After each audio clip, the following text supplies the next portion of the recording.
దేవరను negativity ఓ పట్టాన వదిలిపెట్టడం లేదు. Pre planned గా చేసుకున్న ప్రీ రిలీజ్ ఈవెంట్ క్యాన్సిల్ అయ్యాక కూడా రకరకాల యాంగిల్స్ లో దేవర నెగటివిటీని ఫేస్ చేయాల్సి వస్తోంది. తాజాగా దేవర ముందుకొచ్చిన ఆ బ్యాడ్ సెంటిమెంట్స్ ఏంటి? దేవర ప్రీ రిలీజ్ ఈవెంట్ క్యాన్సిల్ ను అభిమానులు జీర్ణించుకోలేకపోతున్నారు. సెప్టెంబర్ 27న రిలీజ్ అయ్యే తారక్ సినిమాకు తెలుగు వరకు ఈవెంట్ లేకుండానే బొమ్మ విడుదలకు సిద్ధమవుతోంది. ఇలాంటి టైంలో యాంటీ ఫ్యాన్స్ దేవరను రకరకాల యాంగిల్స్ లో ట్రోల్ చేస్తున్నారు. ఇందుకోసమని సెంటిమెంట్స్ ను వెతుక్కుంటున్నారు.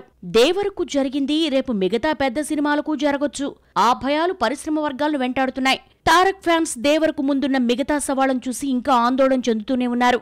ఎందుకంటే గతంలో ఆంధ్రావాలా ఈవెంట్ను వైజాగ్లో నిర్వహిస్తే అభిమానులు ఇలాగే లక్షల్లో వచ్చి పడిపోవడంతో జస్ట్ అరగంటలోనే ఈవెంట్ను ముగించి వెళ్లిపోవాల్సి వచ్చింది. అభిమానులు హర్ట్ అయ్యారు. ఉత్తరాంధ్రలో గంటల కొద్దీ ట్రాఫిక్ జామ్ ఏర్పడింది. ఆ తర్వాత సినిమా ఫ్లాప్ అయింది. రేపు ఇదే సెంటిమెంట్ తమను ఎక్కడ వెంటాడుతుందా అన్న భయాలు నందమూరి అభిమానుల్లో కనిపిస్తున్నాయి. రాజమౌళితో సినిమా చేసిన తర్వాత ప్రతి హీరో హిట్ అందుకోవడానికే తంటాలు పడతాడు. ఇది ఆల్మోస్ట్ అందరి హీరోల విషయంలో జరిగింది. అటు చెర్రీతో పాటు ఇటు తారక్ ను ఈ బ్యాడ్ సెంటిమెంట్ ఇప్పుడు వెంటాడుతుంది. అంతేకాదు, శక్తి, ఆంధ్రావాల చిత్రాల్లో యంగ్ టైగర్ తండ్రి కొడుకులుగా నటిస్తే ఆ సినిమాలు ఫ్లాప్ అయ్యాయి. మరి దేవరలోనూ తారక్ తండ్రి కొడుకుల పాత్రలు పోషించాడు. ఇప్పుడు ఈ ఫ్లాప్ సెంటిమెంట్ దేవరకు కూడా ఓ వైపు వేధిస్తోంది. మరి అన్ని అవాంతరాలు దాటుకుని కొరటాల తారక్కు దేవర రూపంలో విజయం అందిస్తాడో లేక సెంటిమెంట్స్ కు లోబడి సరెండర్ అయిపోతాడో చూడాలి.